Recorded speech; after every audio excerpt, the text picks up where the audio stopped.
Today's story is truly horrifying. A mob of about 150 men surrounded her. They started beating her, kicking her, and throwing stones at her. The police showed up but couldn't stop the violence. The mob dragged her onto the roof of the mosque and threw her off. She was still alive when they tied her body to a car and dragged her through the streets. Finally, they set her on fire.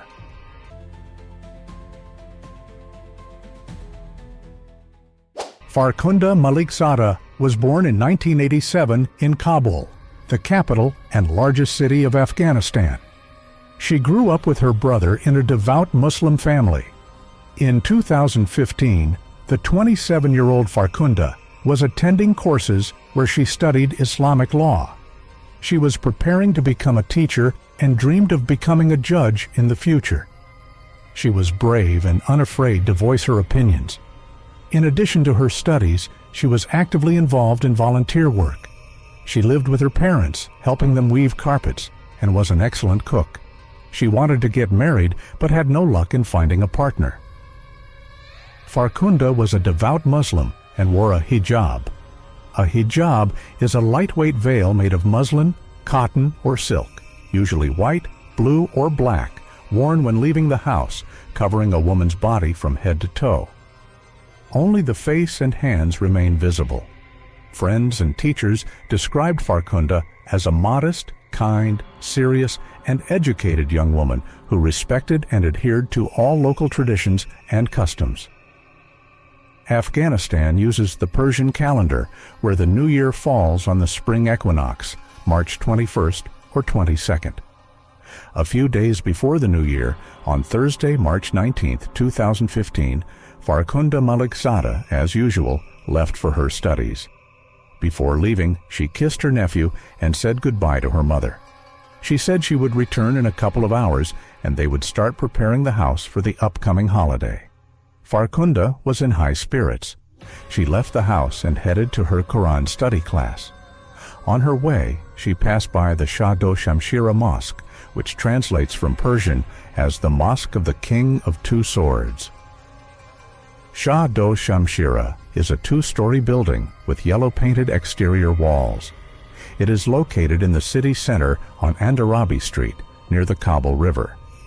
Farkhunda decided to enter the mosque to pray and chat with the elderly caretaker of the shrine. His name was Zainuldin. The man was standing outside behind a stall selling various items. Farkhunda glanced at the stall, which had colorful scarves and amulets with spells written on them. Opening one of the amulets, she saw a rolled-up piece of paper inside with a passage from the Quran. Mullah Zainuldin claimed that his items had magical powers and could perform miracles. He promised that his amulets could solve many problems, including helping women conceive quickly and easily. In addition to scarves, amulets, and Quranic scrolls, Zainuldin sold Viagra and condoms at his stall near the mosque. Farkhunda began to protest, arguing that everything Mullah was selling had nothing to do with Islam. She started arguing with Zainuldin and tried to force the elderly man to close his stall. Their shouting grew loud, and a crowd gathered. Zainuldin became frightened and accused Farkhunda of collaborating with Americans, then shouted to the crowd, "This woman burned a copy of the Quran." Farkhunda immediately denied the accusations, stating, "I am a Muslim and Muslims do not burn the Quran." However, rumors of the Quran burning quickly spread beyond the mosque, and an angry mob rushed to the Shah do Shamshira building. In these frames, you can see Farkhunda standing in the mosque courtyard, surrounded by men, denying that she was an American or that she had burned a copy of the Quran. She pleaded not to be filmed and was ordered to shut up and remain silent.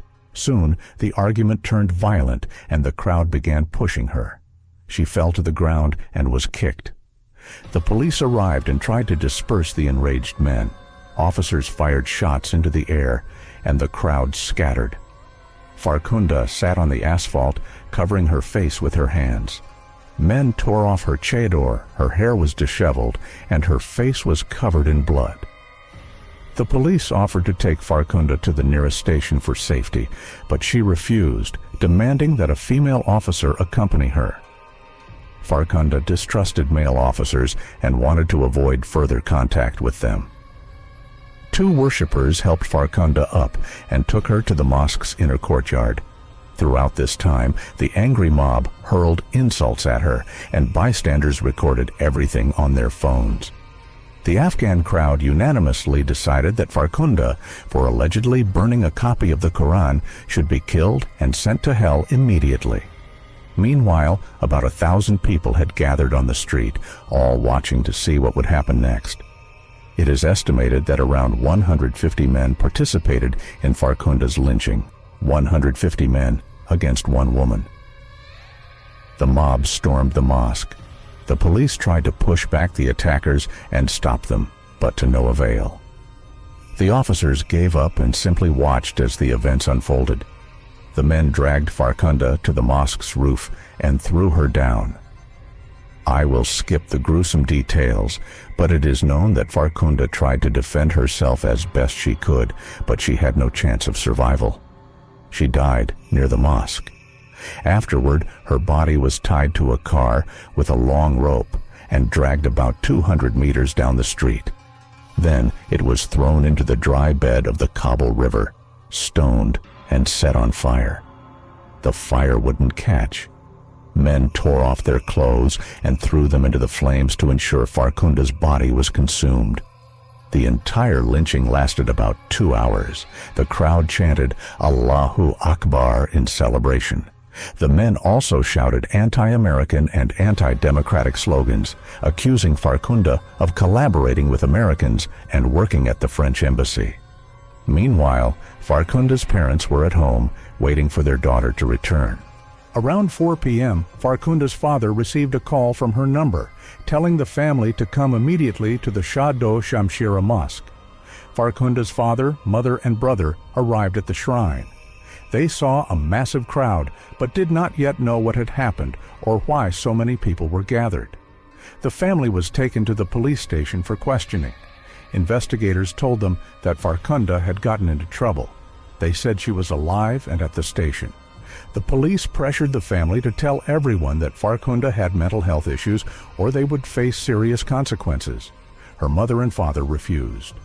Later, the police informed the parents that their daughter was dead and that they needed to collect her remains. Farkhunda's mother said, "We went to the morgue. I opened a zippered plastic bag and saw my daughter. I spoke to her, wiped her hands and face. Her body was covered in burns. I asked, 'Why did they do this to you, my dear?' I felt her answer, 'I was innocent. I was innocent, Mom.'"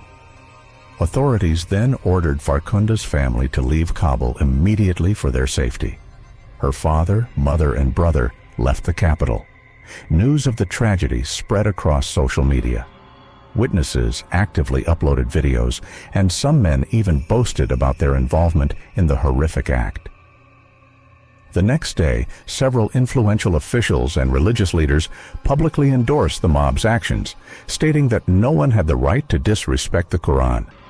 However, Afghan President Ashraf Ghani immediately condemned the brutality which had taken place in broad daylight near a shrine. The president ordered an investigation. After several hours of thorough checks, Kabul security officials reported that they found no evidence that the 27-year-old Farkhunda Malikzada had burned a copy of the Quran or collaborated with America. Officials and religious leaders retracted their statements supporting the lynching. Later, they were all dismissed from their positions. The Malikzada family returned to Kabul to bury Farkhunda. The funeral took place on March 22, 2015, 3 days after the tragedy. Thousands attended Farkhunda's funeral. Anger and rage turned to shame and grief. According to Afghan tradition, men always carry the coffin, but in Farkhunda's case, with her father's permission, only women carried it. When men offered to help or tried to touch the coffin, the women shouted, "Don't touch it!" Where were you when 150 men attacked Farkhunda?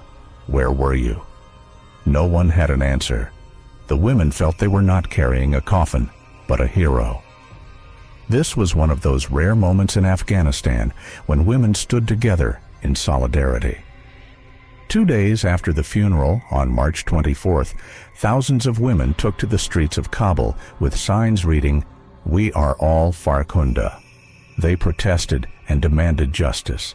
Some painted their faces red to reflect Farkhunda's face moments before her death. The crowd marched to the Supreme Court building, demanding justice for Farkhunda and an end to violence against women. Men also joined the protest, supporting the women. This was one of the largest peaceful protests ever seen in Afghanistan. In the case of Farkhunda Malikzada's murder, authorities detained 49 men and charged them with various crimes. Alarmingly, these men were not religious extremists, but ordinary Afghans. They were not dressed in traditional clothing.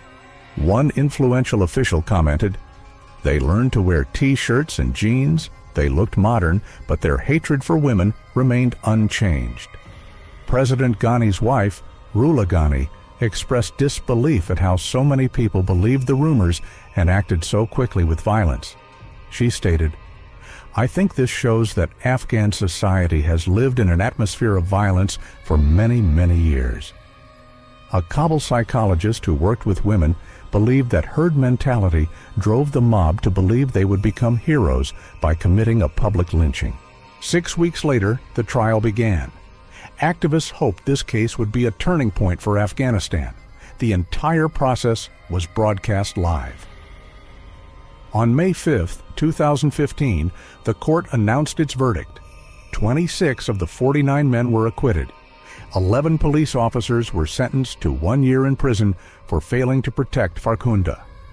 8 civilians were sentenced to 16 years in prison, and 4 were sentenced to death, including the mosque caretaker, Zainuddin, who was accused of incitement.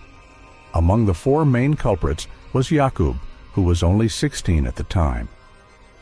Yaqub was the eldest son in his family, passionate about football and boxing. On the day of the lynching, Yaqub was working alone at his uncle's shop, selling sunglasses. At one point, Yaqub heard noise outside, ran out, and saw a car dragging a lifeless body tied to a rope. Yaqub instantly joined the crowd, emotions took over, and the young man participated in the horrific madness.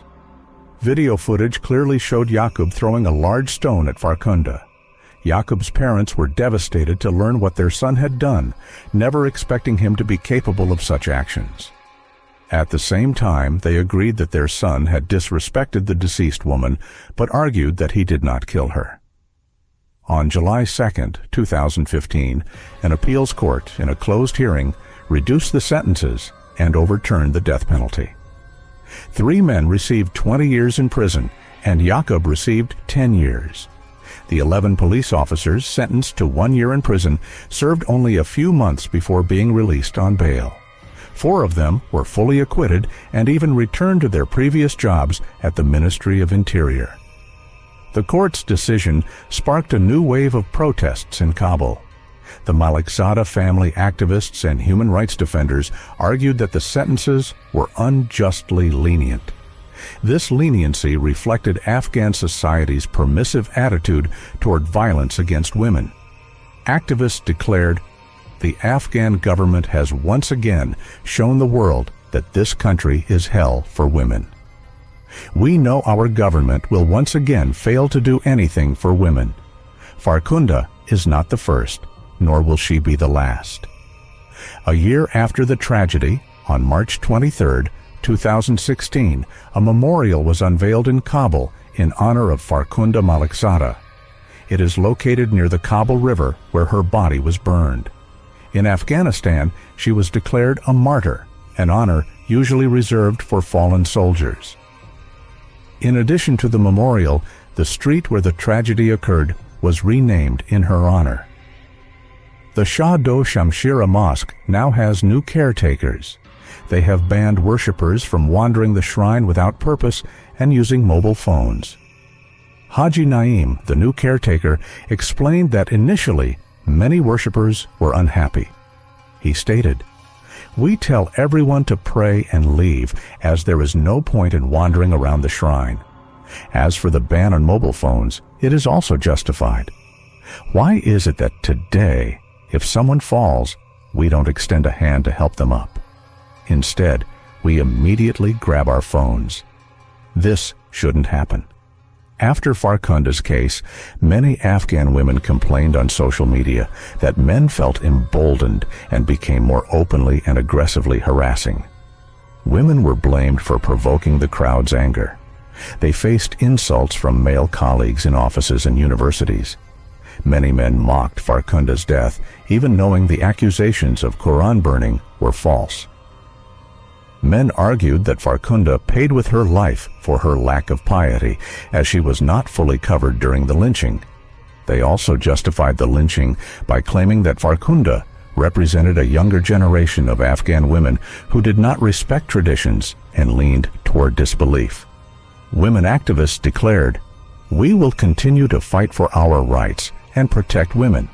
We will also ensure that innocent women who face brutal deaths like Farkhunda receive justice." Women in Afghanistan still live in fear. Thank you for watching. Please like and subscribe for more of this kind of videos. And, as always, what do you think of this video? Leave your thoughts in the comments below.